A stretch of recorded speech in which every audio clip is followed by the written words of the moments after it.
बिस्मिल्लाहिर्रहमानिर्रहीम, अस्सलाम वालेकुम। Welcome to she's cooking corner. तो क्या हाल है आप सबके, कैसे हैं आप सब।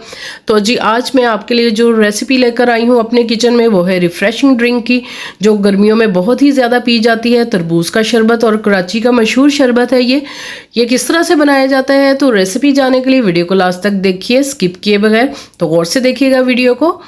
बिस्मिल्लाह करते हैं, स्टार्ट करते हैं अपनी रेसिपी को। तो जी सबसे पहले अपने तरबूज को अच्छे से धो लेना है, साफ़ कर लेना है, इसको खुश्क कर लेना है। और इस तरह से ये देखें कितना रेड कलर का है। तो इस तरह से हम इसकी कटिंग करेंगे। सेंटर में से हम जो है इस तरह से इसको कट कर लेंगे। जितना हमें पीस चाहिए होगा वो हम उतार लेंगे और उसकी क्यूब्स में हम कटिंग करेंगे। तो ये कैल्शियम से भरपूर होता है, ये आपके पट्ठों और हड्डियों को मजबूत करता है और आपका जो है बीपी भी ठीक रखता है, उसको बैलेंस रखता है। ये हार्ट डिजीज़ में भी जो है फ़ायदेमंद होता है, इसके बहुत से फ़ायदे हैं।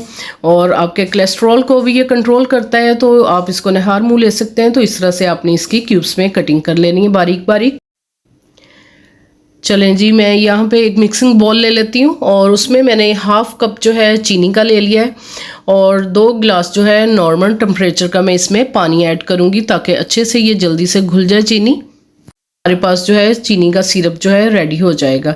तो इस तरह से आपने इसको अच्छी तरह से मिक्स करना है ताकि चीनी का दाना जो है नज़र ना आए। कम या ज़्यादा आप अपने हिसाब से बना सकते हैं और इसका मीठा भी कम या ज़्यादा आप अपने हिसाब से रख सकते हैं।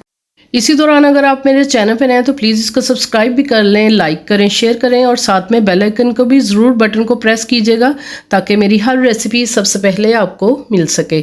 तो जी लाल शरबत हम डालेंगे, रूह अफ़ज़ा डाल लें, आप जामे शीरी डाल लें। तो हाफ़ कप जो है हम डालेंगे उसमें, तो इसी का ही फ्लेवर आता है ज़्यादा, तो बहुत ही ज़बरदस्त लगता है, बहुत ही रिफ़्रेश कर देता है आपको। और इसमें हम जो क्यूब्स हमने कटिंग किए थे वो ऐड करेंगे और खूब सारी इसमें हम जो है बर्फ़ ऐड करेंगे और चिल ठंडा करके आपने इसको सर्व करना है। तो जी आपने इसका जो मीठा है अपने हिसाब से कम या ज़्यादा कर लेना है। तो ये बिल्कुल परफेक्ट है और सर्विंग ग्लासेस में आपको मैं डाल के दिखाऊंगी इसकी फ़ाइनल लुक। तो बहुत ही चिल ठंडा करके आपने इसको सर्व करना है। जिगर और मैदे की गर्मी को भी दूर करता है और बहुत ही रिफ़्रेशिंग ड्रिंक है, तो गर्मियों में ज़रूर बनाकर इसको पीजिए। अगर मेरी वीडियोस आपको अच्छी लगती हैं तो लाल सब्सक्राइब के बटन को प्रेस कीजिएगा, साथ में बेल आइकन ऑल पे प्रेस कीजिएगा ताकि मेरी हर रेसिपी का नोटिफिकेशन सबसे पहले आपको मिल सके और ये बिल्कुल फ्री है। Thank you for watching. Next video तक के लिए अल्लाह हाफिज़।